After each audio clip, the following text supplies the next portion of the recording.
आप करिए। मैं करती हूँ।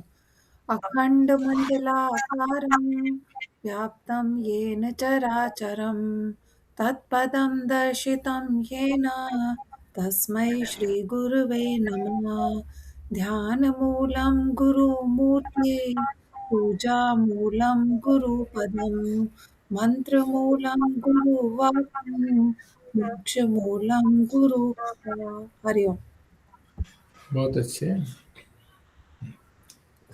अभी ये छठा श्लोक ही चल रहा है।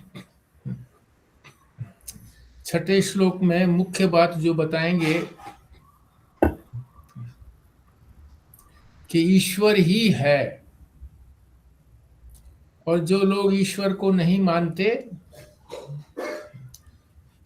उनको अनीश्वरवादी कहते हैं। तो अनीश्वरवादियों का खंडन, यानी अनईश्वरवाद का खंडन, ये मुख्य विषय है इस छठे श्लोक का। नास्तिक और आस्तिक की भी बात हो गई थी। जो आस्तिक हैं वो तो मानते हैं, नास्तिक नहीं मानते हैं। फिर ये बात आई थी कि ईश्वर ही सारे संसार का निर्माण करता है, बनाता है, उत्पन्न करता है।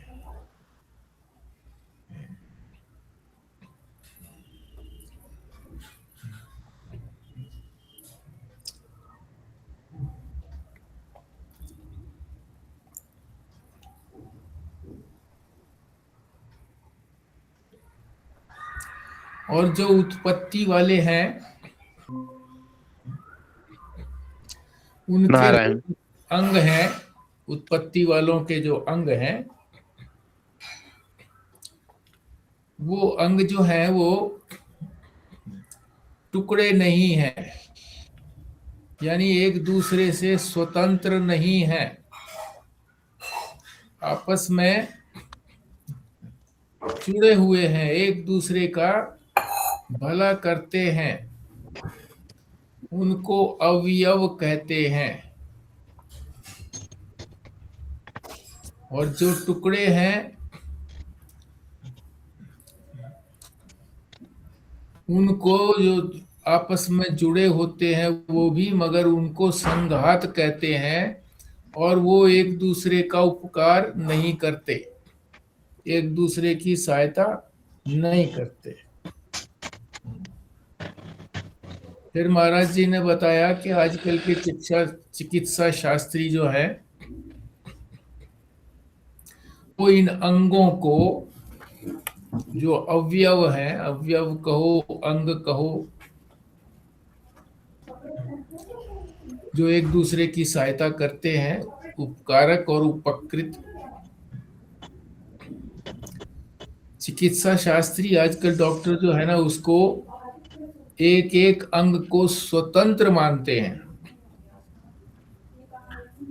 इसीलिए मेडिकल की पढ़ाई के अंदर एमबीबीएस करने के बाद अलग अलग ब्रांचेस में डॉक्टर चले जाते हैं और उन्हीं ब्रांचों के पेशेंटों को देखते हैं, और वो ये देखते हैं कि ये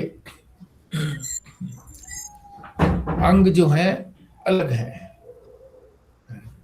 यदि कोई दिक्कत होती है तो फिर दूसरे अंग के पास भेज देते हैं।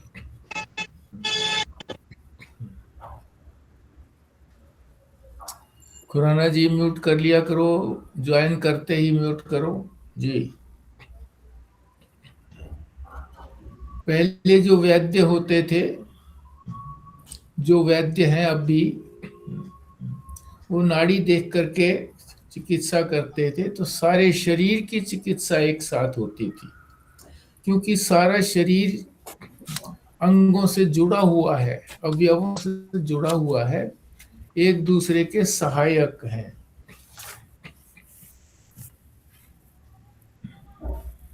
टुकड़े नहीं हैं। टुकड़े भी जुड़ते हैं तो उनको कहते हैं संघात। तो संघात नहीं है ये शरीर का। संघात में तो चीजें इकट्ठी हो जाती हैं और उनका आपस में कोई आंतरिक संबंध नहीं होता। ऐसी चीजें निर्जीव होती हैं, जड़।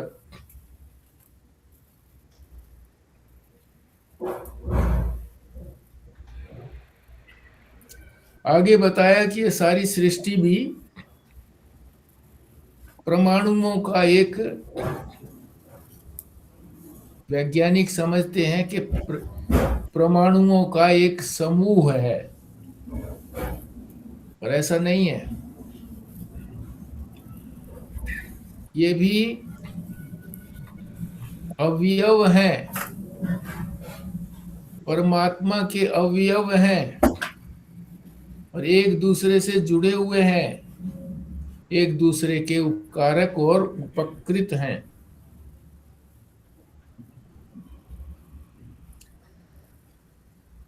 फिर कल आया था, परसों या मतलब इससे पहले, पुरुष की बात आई थी कि पुरुष कौन है।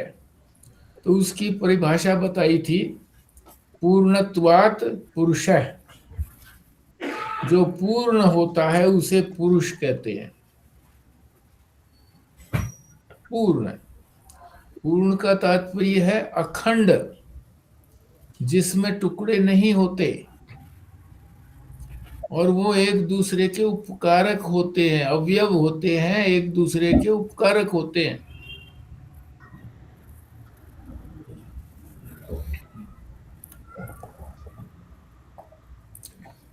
और जो अखंड है वो विकलांग नहीं होता, विकलांग, विकल अंग यानी विकलांग नहीं होता जो अखंड है। संघात नहीं है वो, संघात या समुदाय, संघात या समुदाय वो नहीं है। और वो चेतन भी है। और ये जो उपकार और उपकृत हैं, यानी एक दूसरे की सहायता करते हैं, कोई ये वर्तमान में ही नहीं, भूतकाल भी इनके लिए सहायक है, भविष्य भी आपस में एक दूसरे के सहायक है। और यहाँ तक कि सृष्टि होने से और प्रलय तक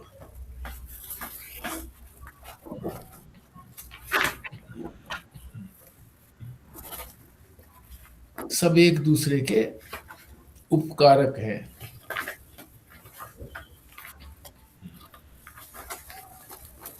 और अंत में फिर ये कहा कि सृष्टि जड़ नहीं है, सृष्टि भी चेतन है, जिसको वैज्ञानिक जड़ कहते हैं, और उस जड़ की ही खोज करते हैं। 5 भूतों से जो बनी हुई सारा संसार है, उसी की खोज करते हैं। और जो पूर्ण पुरुष है, अखंड है, वो चेतन है, उसकी खोज तो महात्मा ही करते हैं।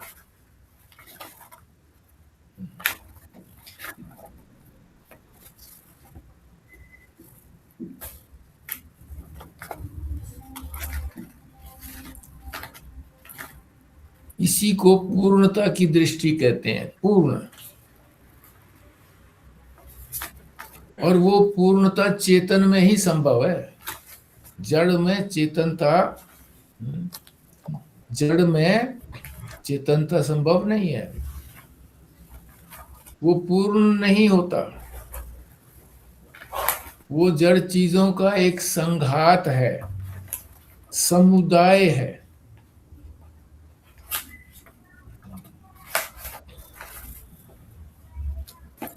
पर हम लोग अज्ञानता के कारण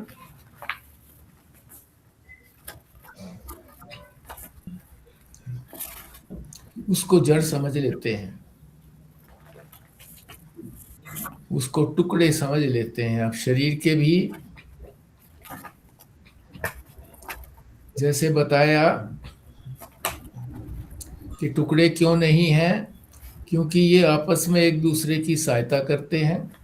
शरीर का कोई बाल भी टूट जाए तो उसको दर्द को दूर करने के लिए, उस स्थान को स्वस्थ करने के लिए तुरंत कोई रसाव आता है और वो उसे ठीक कर देता है।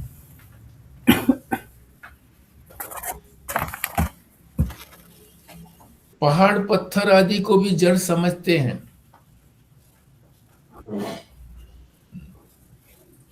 पर ऐसा नहीं है। पुराणों में कहा है कि हिमालय में भगवान रहते हैं, शंकर भगवान, और हिमालय की पुत्री से भगवान का विवाह हुआ था। तो अज्ञानी लोग यही समझते हैं कि ये कपोल कल्पित घटनाएं हैं, कोई राजा हुआ होगा, उसकी पुत्री से विवाह हुआ होगा। और शास्त्र बताता है, पुराण बताते हैं कि वो हिमालय जो है वो देवात्मा है, देवता है, जड़ नहीं हो सकता। इसी तरह से चंद्रमा, सूर्य, ये देवता है, पृथ्वी भी देव। तो इसलिए उनके प्रति हमारे मन में इसीलिए सम्मान है, पूजते हैं हम उनको। हाँ ठीक है। ये जितने भी बताए, पृथ्वी है, सूर्य है, चंद्रमा है, पहाड़ है, नदियां हैं, ये सब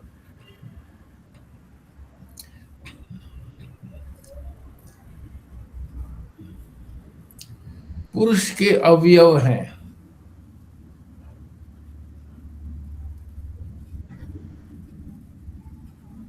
और सारे एक दूसरे के सहायक हैं। शरीर में कोई भी रोग आ जाए तो तुरंत जो है वहां रक्त के अंदर जो श्वेत रक्त कण है वो पहुंचकर बाहर से आए हुए किसी बीमारी के कीटाणुओं को मार देते हैं। कम पड़ते हैं तो और उनके रक्त कण बढ़ जाते हैं। डॉक्टर रक्त कण से ही अंदाजा लगाते हैं कि उनका अंदर इन्फेक्शन है, वो बाहर से दवाई देते हैं इन्फेक्शन को दूर करने के लिए। मगर ये जो रक्त कण है ये अंदर ही उसको काबू पा लेते हैं। फिर लोक की बात आई। लोक भी जो है ये भी अवयव वाले हैं, सारे लोग आपस में जुड़े हुए हैं। 7 लोक नीचे, 7 लोक ऊपर।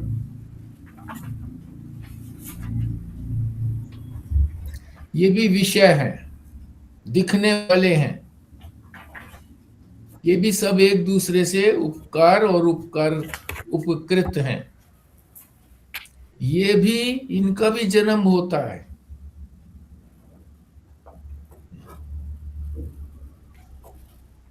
कोई भी प्राणी हमको मिले अवयव वाला, तो ऐसा नहीं है कि वो पैदा ना हुआ हो, पैदा होता है। तो यहां तक पुरुष की बात बताई। पूर्ण है।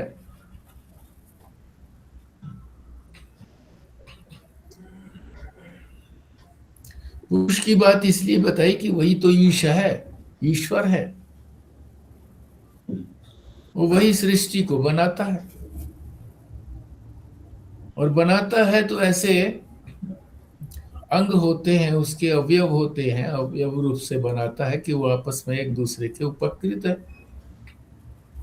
उपकार करते हैं। अब ये बता रहे हैं कि ये जो उत्पत्ति हुई है ये ईश्वर के बिना नहीं हो सकती। और ईश्वर की क्या परिभाषा है? जो स्वतंत्र रूप से सारी सृष्टि का निर्माण कर सकता है, उसी को ईश कहा जाएगा। जो सर्व समर्थ वाला होगा,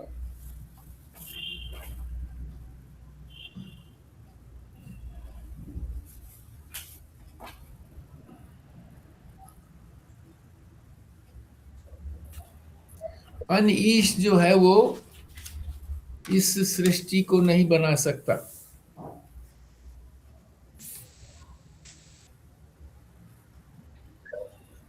क्योंकि अनईश जो भी है वो स्वतंत्र नहीं है, दूसरे की सहायता उसको लेनी पड़ती है। तो संसार का उदाहरण दे करके घड़ी साज की भी बात बता दी कि घड़ी भी ठीक करता है तो कोई ना कोई इंस्ट्रूमेंट्स उसके पास होते हैं। कुम्हार बनाता है तो उसके पास भी यंत्र होते हैं, बढ़ई के पास भी यंत्र होते हैं। अगर ईश्वर नहीं बनाता, जो ये कहते हैं कि ईश्वर नहीं बनाता सारी सृष्टि को, तो कौन है जो अनीश्वर होगा, जो ईश्वर नहीं होगा? तो क्या वो बिना सामग्री के बना लेगा? नहीं बनाएगा। तो उसको सामग्री चाहिए। तो सामग्री फिर कहां से लाएगा? दूसरे लोक से लानी पड़ेगी, क्योंकि इस लोक में, इस लोक का और दूसरे लोक में भी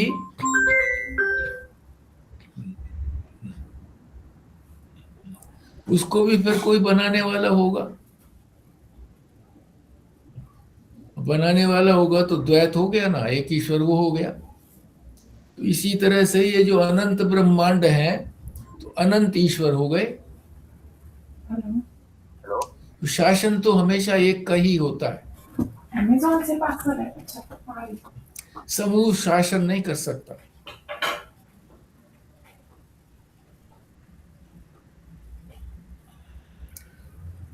अनीश्वर जो है, जो अनीश्वर को मानते हैं कि ईश्वर नहीं है कोई भी, तो ये जो ब्रह्मांड सारे बने हैं ये सारे अवयव हैं उस पुरुष के, परमात्मा के, ईश्वर के अंग है, अवयव है। वो इस बात को समझता नहीं है। परमात्मा ही इन सारे अवयवों को, जितने भी अवयव आप कहें, चाहे शरीर के अवयव हो और चाहे सारे संसार के अवयव हैं, सारे संसार का मतलब जितने भी विषय हैं, उन सब की व्यवस्था वही करता है।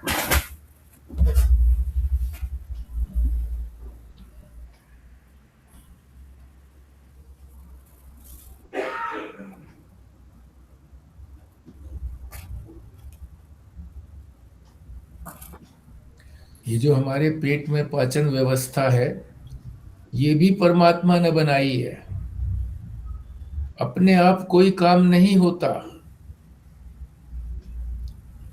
अनीश्वरवादी तो कहते हैं ईश्वर को मानने की आवश्यकता ही नहीं है, ये संसार ऐसे ही था, ऐसे ही है, ऐसे ही चलता रहेगा, किसी ने इसको बनाया नहीं है।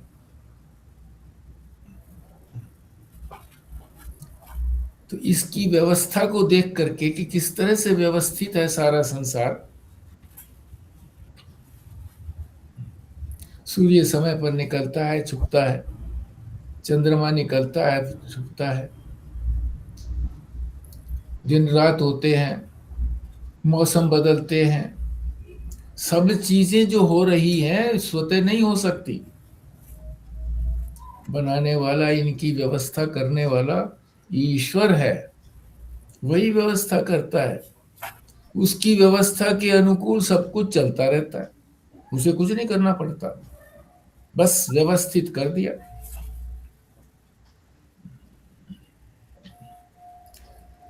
यहां तक कल हो चुका था। इसी बात को आगे बढ़ाते हुए फिर कह रहे हैं कि ईश को या परमात्मा को, पुरुष को, पुरुष का जब तक ज्ञान नहीं हो जाता तब तक व्यक्ति जो है वो भय से रहित नहीं हो सकता, अभय नहीं बन सकता। अभय बनने के लिए गीता में छठे अध्याय के अंदर पहला श्लोक ही दिया है, उसमें 3 बातें बताई हैं। 3 बातें यदि कोई अपना ले तो वो भय मुक्त हो जाएगा। कौन सी है वो? अभयम, दूसरा सत्व संशुद्धि,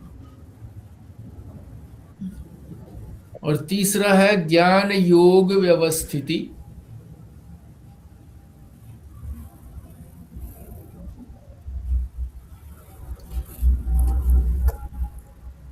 अभय के भी साधन बताए हैं। अभय हो, फिर अपने चित्त को एकाग्र करो, शुद्ध करो, और फिर ज्ञान में ही लगे रहो।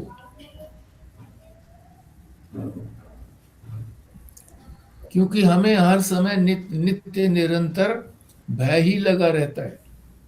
छोटी छोटी बातों का भी लगा रहता है, बड़ी बातों का भी लगा रहता है। सेल टैक्स अफसर का लग गया, इनकम टैक्स अफसर का लग गया, रेड ना हो जाए। सर्विस में है तो ट्रांसफर का भय हो गया।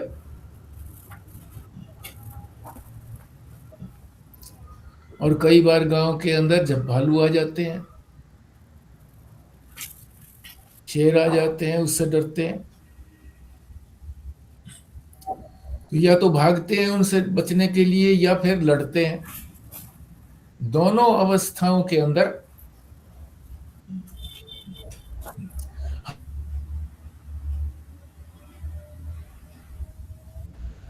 ताकत चाहिए ना, चीनी ताकत देती है।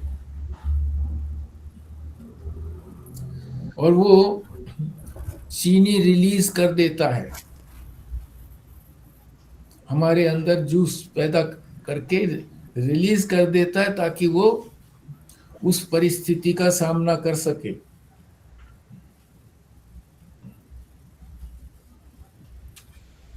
तो भय के लिए भी, भागने के लिए भी, और लड़ने के लिए भी, दोनों स्थिति में भय तो है ही।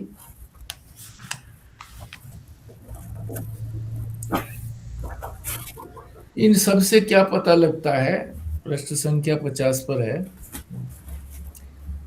कि हमारे सारे जो अवयव हैं, अंग हैं, आपस में संबद्ध हैं, जुड़े हुए, और उनका आपसी तालमेल बैठाने वाले, व्यवस्थित करने वाले, व्यवस्था की हुई है कि तुम्हारा ये काम है, तुम्हारा ये काम है, तुम्हारा ये काम है। संसार में भी देखते हैं, फैक्ट्री के अंदर बताए हुए हैं सबको काम। सिक्योरिटी गार्ड को भी बताया हुआ होता है कि भाई तुमको कौन से टावर में ड्यूटी देनी है। ये सब काम ईश्वर करता है, क्योंकि सारे ब्रह्मांड को चलाता है।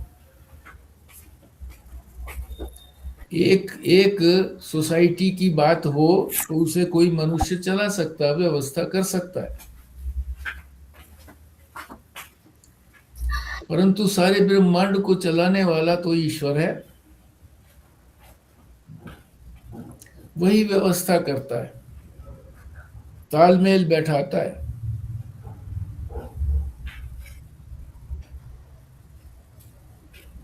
तभी शरीर चलता है। उसी परमात्मा के, उसी ईश्वर के, उसी आत्मा के सारे,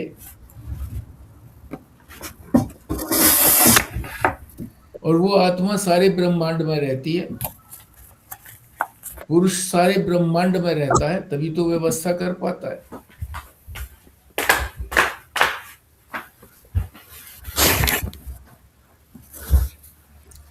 इसीलिए हर चीज पर प्रभाव भी पड़ता है।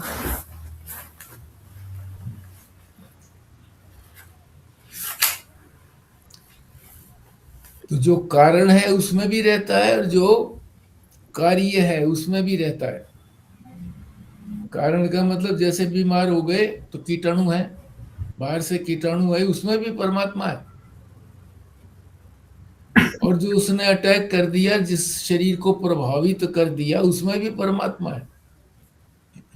तो परमात्मा दोनों जगह रहता है, तभी तो वो अटैक कर पाते हैं, और तभी ये अपना बचाव कर पाते हैं, जो शरीर के रक्त कण है।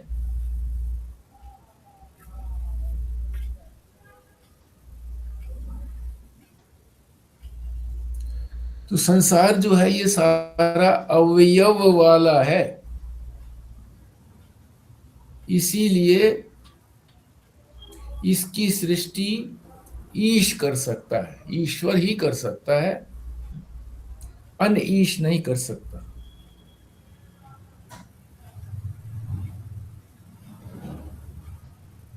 फिर आगे बताते हैं, पुरुष के बारे में ही कहा है कि आप हैं कैसे। तो बताया कि आप अमर वर हैं। अमर वर अलग अलग समझ लेना। अमर का मतलब है देवता, और वर का अर्थ है देवताओं में श्रेष्ठ, इसीलिए अमरवर कहा है। यानी देवताओं के ऊपर हैं। और शिव जो है वो बिल्कुल स्वतंत्र हैं।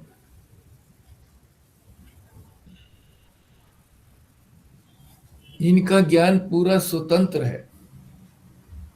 और जितने भी देवता हैं वो भी प्रकाश देते हैं, जैसे सूर्य प्रकाश देता है, चंद्रमा प्रकाश देता है।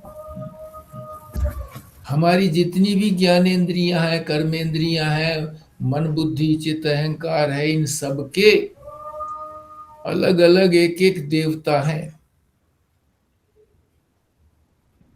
वो भी इनको प्रकाशित करते हैं। आंख को, कान को, नाक को, हाथ को, पैर को, इनको सबको, ये इंद्रियों को प्रकाशित करने वाले हैं। उनको देवता कहते हैं, द्योतक। द्यो, देव, देव का मतलब द्योतक, जो प्रकाश करते हैं, दीवा जलाते हैं, देवतक।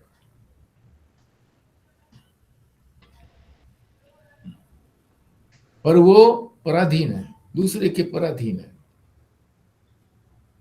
देवता जैसे हो गया है? देखती तो हमारी आंख है, मगर किसके सहारे? मन नहीं हो तो आंख नहीं देख पाती। उदाहरण दिया, विश्व युद्ध में जर्मनी हार गया, तो वो हिटलर ही शासक था जर्मनी का, तो हार नहीं देख सकता था। क्यों? मन में ये था कि ये जर्मनी हारे, मन में। तो आंख होते हुए भी वो 6 महीने तक देख नहीं पाया। यानी आंख भी मन के सहारे है। मन में दुख हुआ ना उसको कि जर्मनी कैसे हार सकता है, वो तो सारा विश्व विजय करने के लिए निकला था।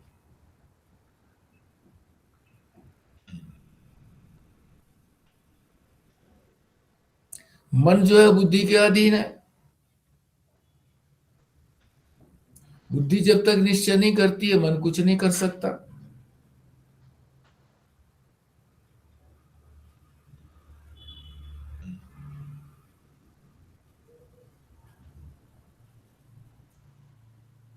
आगे ये बता रहे हैं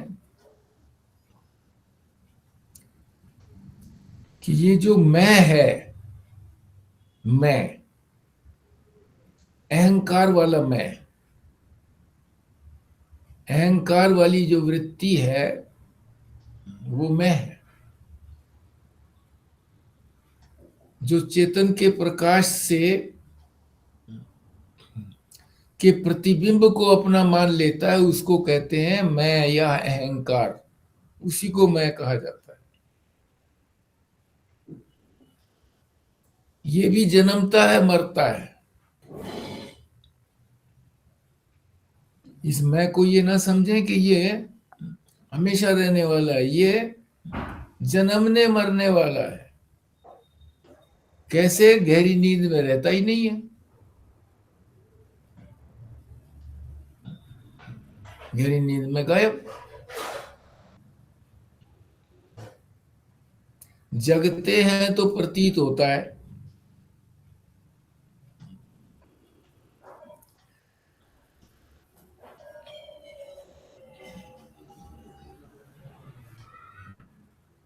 कि मुझे कुछ पता नहीं रहा, यानी उसको कुछ पता ही नहीं रहा, था ही नहीं तो पता कैसे रहेगा। इसलिए मैं भी पैदा होने वाला है, यानी यह अहंकार भी पैदा होता है और खत्म भी होता है। तो हमारा तो नित्य प्रति रोज खत्म हो जाता है रात्रि में, बेहोशी में भी खत्म हो जाता है,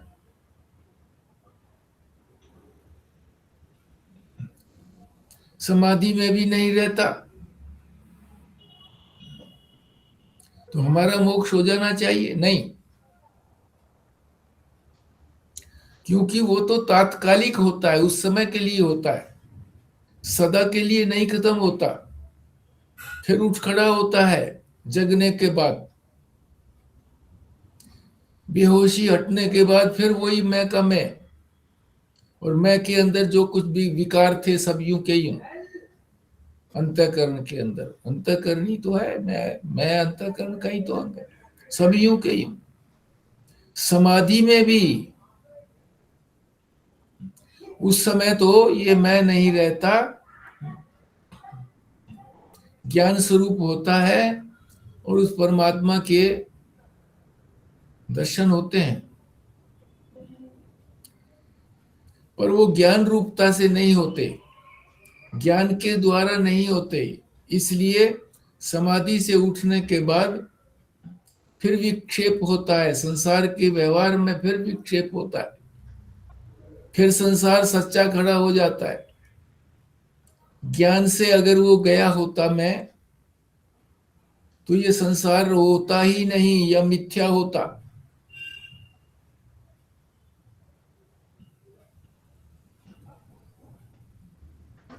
तो अमरवर जो कहा है, उसको चिन्ह मात्र भी कहते हैं, चेतन भी कहते हैं, अमरवर। सारे जानने वालों में वो ज्ञान स्वरूप है, सच्चिदानंद परब्रह्म परमात्मा अमरवर है। अमर नहीं कह रहे, अमरवर।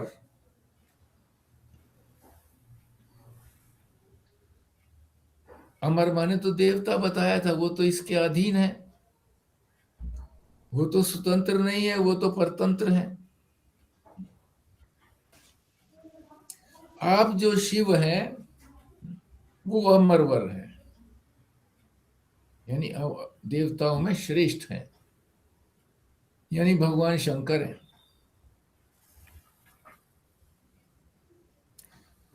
जो अपने मन और बुद्धि को ही सर्वश्रेष्ठ मानते हैं, कि जो हमारा मन सोचता है, जो हमारी बुद्धि निश्चय करती है,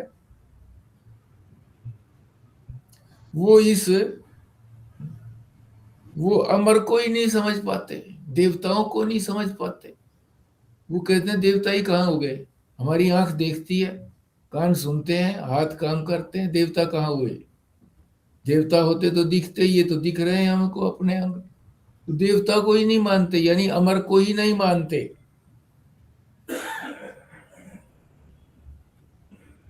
जो ज्ञान का प्रकाश दे रहे हैं, ये भी तो प्रकाश दे रहे हैं अमर, उनको ही नहीं समझ पाते। तो जो इन ज्ञानों का भी ज्ञान है, प्रकाशकों का भी प्रकाशक है, उसको कैसे समझेंगे? अमर वर्ग को कैसे समझेंगे? नहीं समझ पाएंगे। क्यों? मंद बुद्धि है, केवल इस शरीर में ही रुकी हुई है, अपने को यही मानती है कि मैं यही शरीर हूं। सीमित सीमित चीज को ही सोचती है, सीमित में ही रहती है।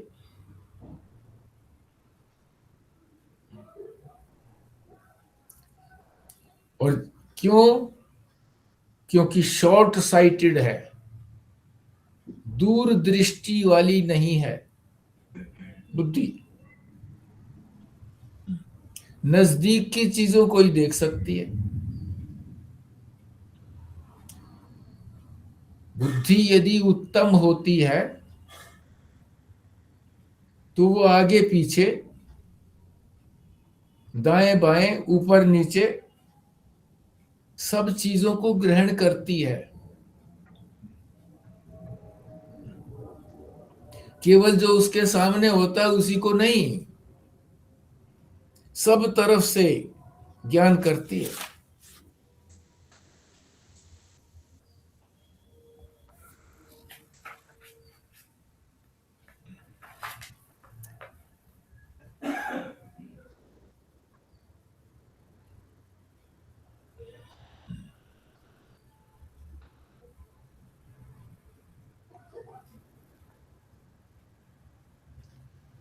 इसी प्रकार जो सामने हो उसी को हमारी बुद्धि देख सकती है, उसके आगे नहीं देख सकते, तो इसीलिए इसको बुद्धि मंद बुद्धि कहते हैं, बुद्धि मंद है।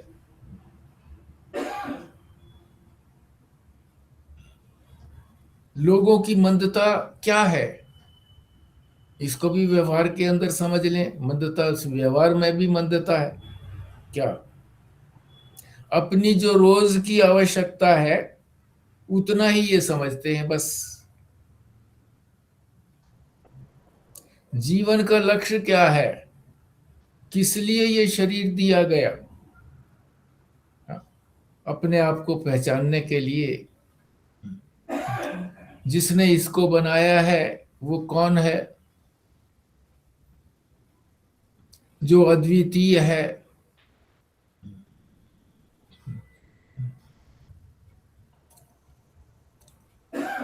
जो इस सृष्टि के बनाने में अभिन्न निमित्तोपादान कारण है, उसी को ईश कहते हैं। उसको नहीं देख पाता।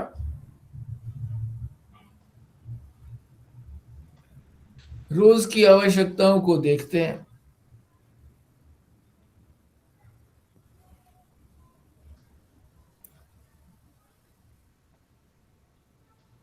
क्या कहते हैं? नून तेल लकड़ी, बस तीन की ही व्यवस्था करने में लगे हुए हैं सब। आप कहेंगे जी तीन तो नहीं, हम तो बहुत और कर रहे हैं व्यवस्थाएं। उन तीनों में ही आ गए। कहते हैं ना लोग, अजी इस पेट के लिए करते हैं हम सब कुछ और कुछ नहीं, बस ये पापी पेट है इसके लिए करते हैं। तो पेट के लिए ही तो नून तेल लकड़ी है, उसी से तो भोजन बनेगा और भोजन पकाएंगे। यही व्यवहार हमारे सिर पर चढ़ा हुआ है। सारा दिन इसी में लगे रहते हैं, धन कमाने में। कि किस लिए कमाते हो जी? फिर खाएंगे क्या? और खाते किस लिए हो जी? खाएंगे नहीं तो काम क्या करेंगे, कैसे करेंगे? तो उसी में लगे रहते हैं सवेरे से शाम तक।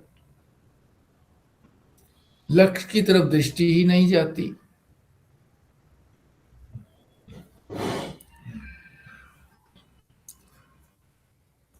तो वही व्यवहार है जैसा पशुओं का होता है। पशु का चार चीजें ही पशु करता है: आहार, निद्रा, भय और मैथुन।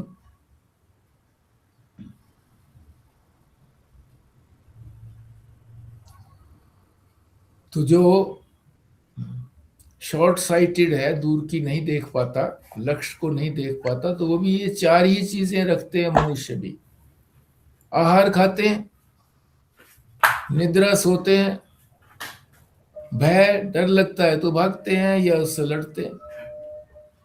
छोटी छोटी चीजों में भय लगता है, मुकदमा ना हार जाए, टैक्स ज्यादा ना लग जाए, जेल ना जाना पड़े। ये तो बड़ी बातें हैं। घर में खाना बनाने वाली माई जो लगा रखी है, जो नहीं आती तो चिंता होती है कैसे करेंगे। सफाई वाली नहीं आती तो चिंता होती है।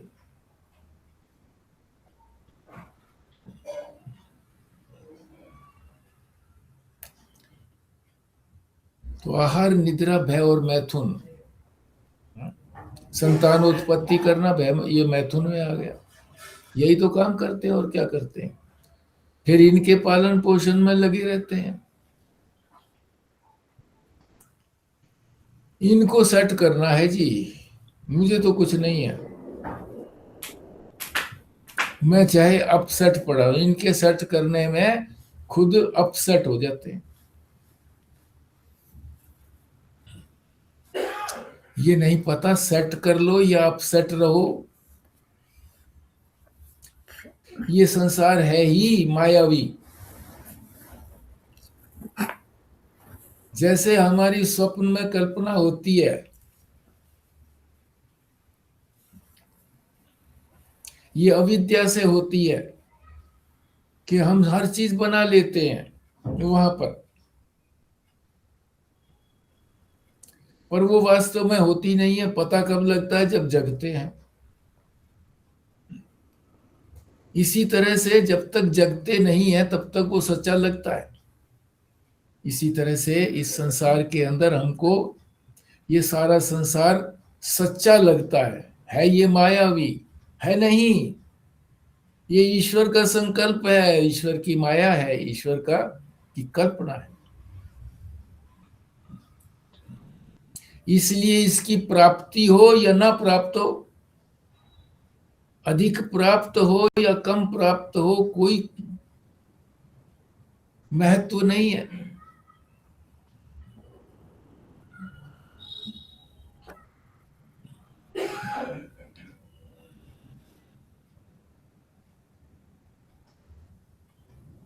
इसलिए अमरवर जो साक्षात सदाशिव हैं, यानी देवताओं के में श्रेष्ठ अमर वर, अमर माने देवता, वर माने श्रेष्ठ, वो कौन है? शिव, सदाशिव। उनको कैसे समझेंगे ऐसे लोग? इसीलिए उनके मन में शंकाएं भी होती रहती हैं तरह तरह की।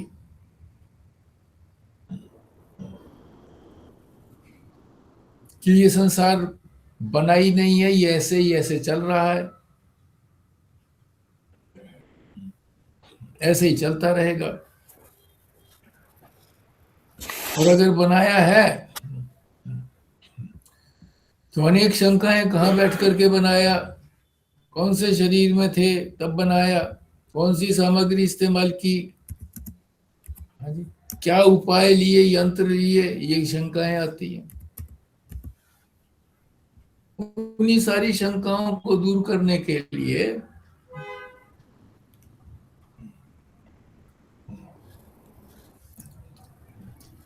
ये शिव महिमन स्तोत्र रचा गया है।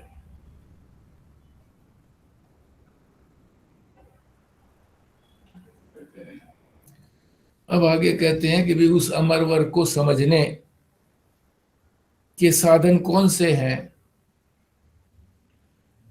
साधन बताएंगे ना जब उसको समझे। कह रहे हैं कि भी अमरवर को समझते नहीं है कि वो ईश है, कि वही सारी सृष्टि का निर्माता है, और वो जो निर्माण किया है वो सारे अवयव हैं, अंग हैं, उसी के अंग है, जो आपस में एक दूसरे के उपकारक हैं, एक दूसरे के सहायक हैं। और वही इस सारे संसार को चलाता है। सारे जितने भी ब्रह्मांड हैं सारे उसी के बनाए हुए हैं। और ब्रह्मांड जो है वो आपस में एक दूसरे के उपकारक भी हैं।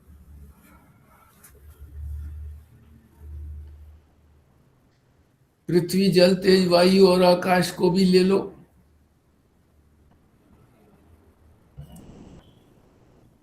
पृथ्वी भी कितनी उपकारक है हमारी, कि हम उसके ऊपर खड़े होकर के चल सकते हैं।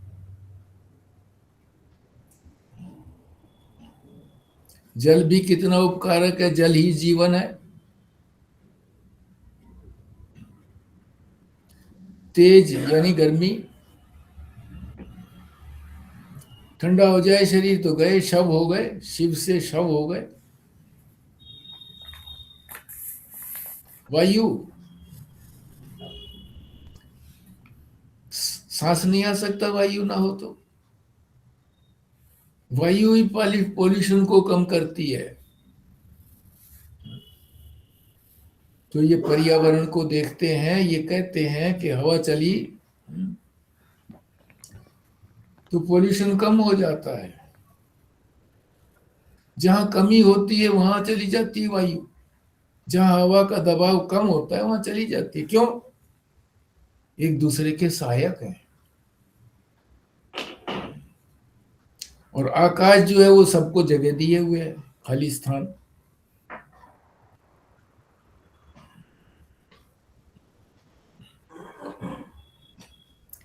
इस प्रकार से चिंतन नहीं करते हैं कि ये जितने भी अवयव हैं, ब्रह्मांड हैं, एक दूसरे के सहायक हैं और इनको बनाने वाला जो है ईश्वर है। उसी को यहाँ अमरवर कहा गया है, देवताओं का भी देवता। और उसी को समझने के लिए साधन क्या है? तुम्हें पता तो लग गया कि वो अमरवर है, पर उनको पाए कैसे? तो ये साधन जो है ये अगले श्लोक में 7वें में बताएंगे कि क्या साधन है। उन साधनों को करके जब अमर वर्ग का ज्ञान हो जाएगा तो बात ही कुछ और हो जाएगी। हाँ जी। तो आज सारा रिवीजन भी हो गया है, पीछे का शुरू से ही किया था, और जो आज बचा हुआ था वो भी कर लिया है। अब आप ही इसको रिवाइज कराइए, और कोई शंका हो तो उसका समाधान भी ये बताया जाए। ये सदाशिव का क्या मतलब है? सदाशिव,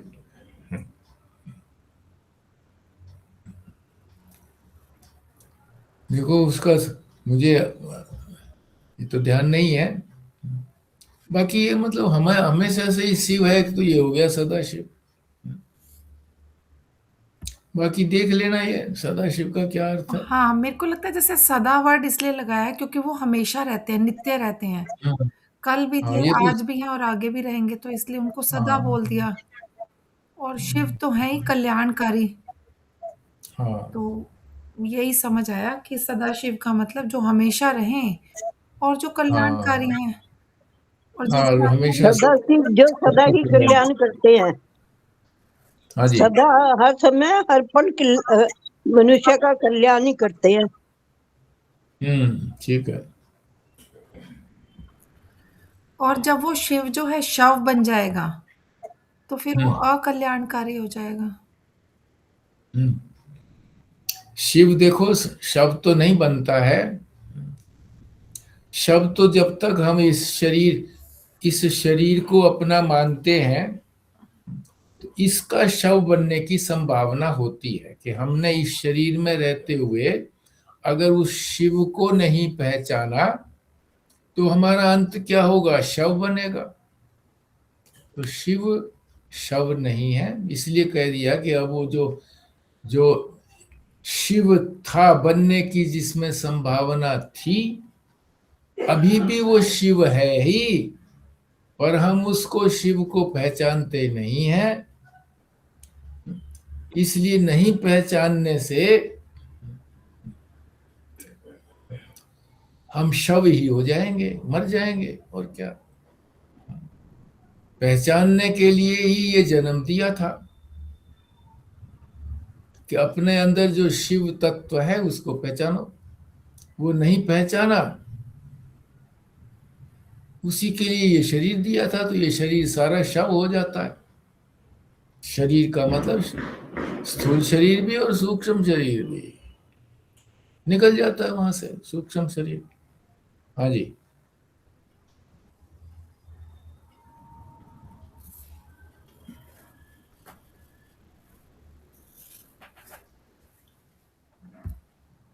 यहाँ पे शिव का मतलब ब्रह्म है या फिर जैसे ब्रह्मा विष्णु महेश हैं? ब्रह्म।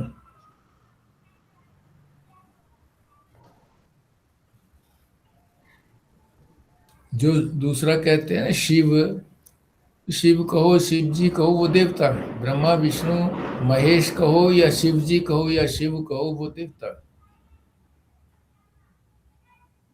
और ये देवताओं के भी देवता हैं, अमरवर।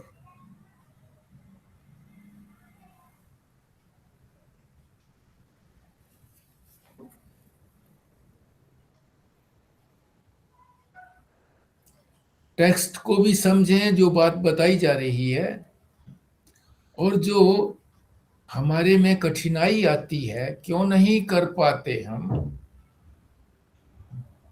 यदि उसका मालूम तो होगा सबको भी क्यों नहीं कर पाते, नहीं मालूम हो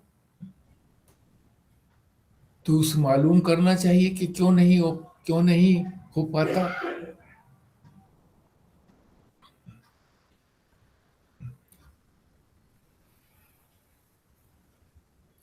मालूम होने पर भी, जैसे अर्जुन ने पूछा था कि मुझे सब कुछ मालूम है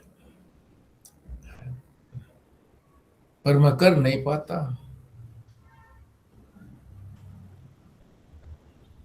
तो भगवान ने उपाय बता दिया था।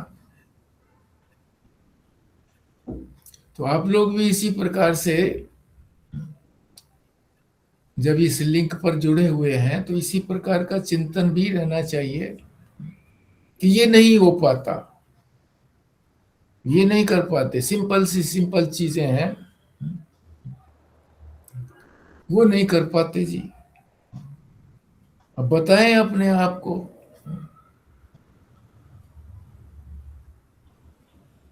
कि ये करना चाहता हूं, ये मुझे पता है, ये नहीं कर पाता, या ये मुझे पता नहीं है कि कैसे करना है।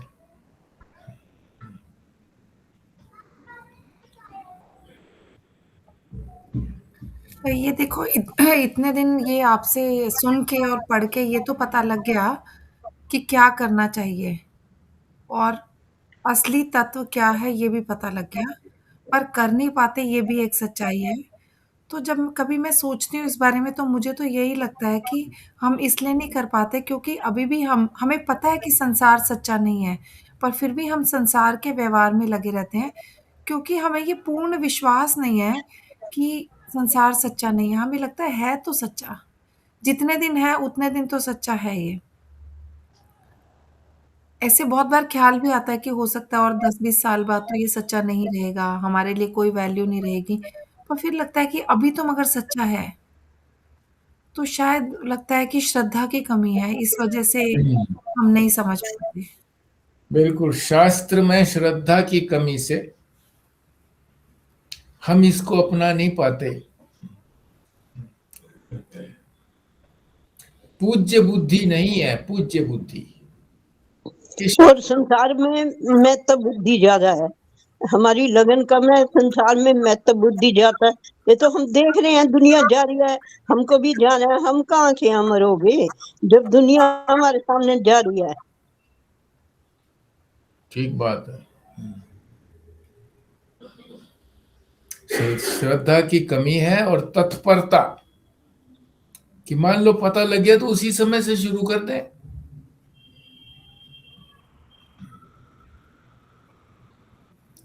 उसी समय से, जैसे कहें कि मैं नहीं सुन रहा, ये सुनने वाली जो है ना, जैसे सुन रहे हैं आप, ये मैं नहीं सुन रहा। कौन सुन रहे हैं, कौन सुन रहे हैं, और समझ कौन रहा है इसको? ये अहंकार वाला मैं समझ रहा है इसको।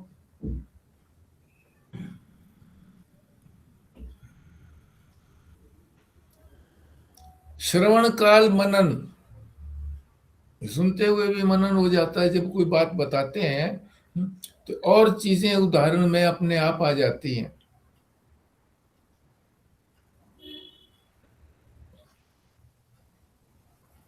यही मैंने पूछा था एक बार स्वामी स्वयं प्रकाश जी से, मैंने कहा जी जैसे अब ये सुन रहे हैं तो सुन तो कान रहे हैं, मैं तो सुन नहीं रहा आपके हिसाब से। तो बोले हाँ ठीक है, बिल्कुल ठीक बात है। समझ कौन रहा है? समझ भी जो है वो ये अहंकार वाला मैं ही समझ रहा है। जो शुद्ध मैं है वो तो ना कुछ सुनता है ना कुछ समझता है। तो अपने आप को इस तरह से अछूता रखें हर चीज में। और कई बार बताया इसी तरह से अपने काम में जाएं तो कौन जा रहा है, शरीर जा रहा है या पैर जा रहे हैं। मेरे में तो क्रिया है ही नहीं। तो व्यवहार में रोज हम यही तो करते हैं, पर ये इस बात को नहीं सोच पाते। नहाते हैं, धोते हैं, खाना खाते हैं तो यही सोचते हैं कि भाई ये मैं ये खा रहा हूँ, और बोलते भी हैं मैं खा रहा हूँ। भूख लगी है भाई, डाल दो जल्दी मेरे को, मैंने खाना है। मैंने आज नहीं खाना है जी, मैं बोल दिया ना। ये कहो कि आज नहीं खाना, बस मैं क्यों बोलो। कितनी बड़ी साधना है ये, उत्तम साधना है, और हर क्षण अपनाई जा सकती है। सोने लगो तो मैं नहीं सो रहा, मन बुद्धि आदि सब सोएंगे, सारे अंग सोएंगे, मैं तो वही जगता रहूंगा।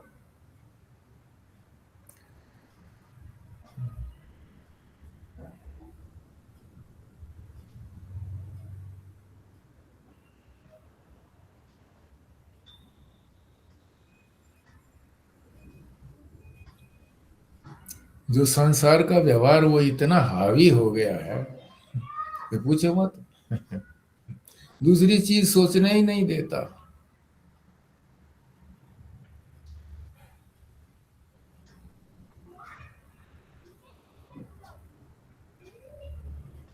बहन जी भी बार बार यही कहती थी कि हमको पता तो लग गया, पर लगन नहीं लगती है भाई। लगन कैसे लगे। अब वो लगन के भजन भी गा लेते थे और भी गा लेते थे भजन लगन के,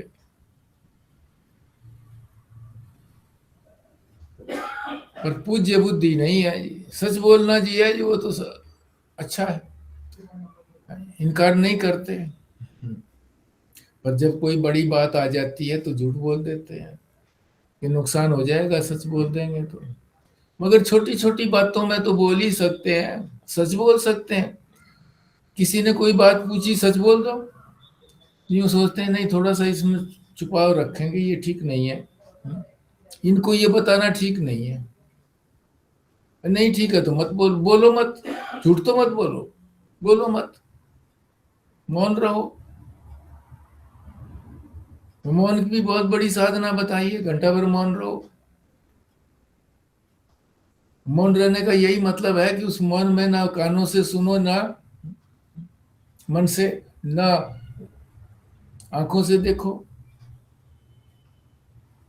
कौन? परमात्मा से अतिरिक्त। स्वाध्याय करते हैं तो वो मौन ही तो है, क्योंकि परमात्मा को ही चिंतन करते हैं, स्वाध्याय होता है, संसार का तो नहीं ना। मौन जो है वो संसार से ही मौन कराता है, संसार से मौन होना है।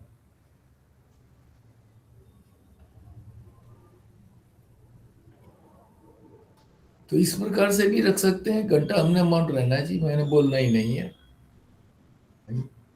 बोलना नहीं है तो मोबाइल को स्विच ऑफ करके रखना है। तो कम से कम ये तो पता लग जाएगा कि सवेरे 9 बजे तक मैं किसी को अटेंड नहीं करता, ऐसा तो पता लग जाए। ऐसा तो वो स्विच ऑफ रख दें, 2-4 बार किसी को नहीं होगा, फिर फोन करेगा तो कहेगा अरे वो तुमने उठाया नहीं भाई, तुमने क्या स्विच ऑफ क्यों रखते हो। भाई मैं तो मौन रखता हूँ, मैं तो साधना करता हूँ, भगवान का स्मरण करता हूँ, पूजा करता हूँ। तो पता लग जाएगा, धीरे धीरे सबको पता लग जाएगा, तो स्वतंत्र हो गए आप।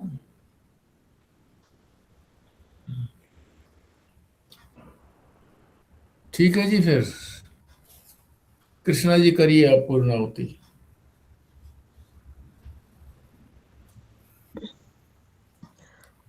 ओम पूर्णमदः पूर्णमिदं पूर्णात् पूर्णमुदच्यते पूर्णस्य पूर्णमादाय पूर्णमेवावशिष्यते।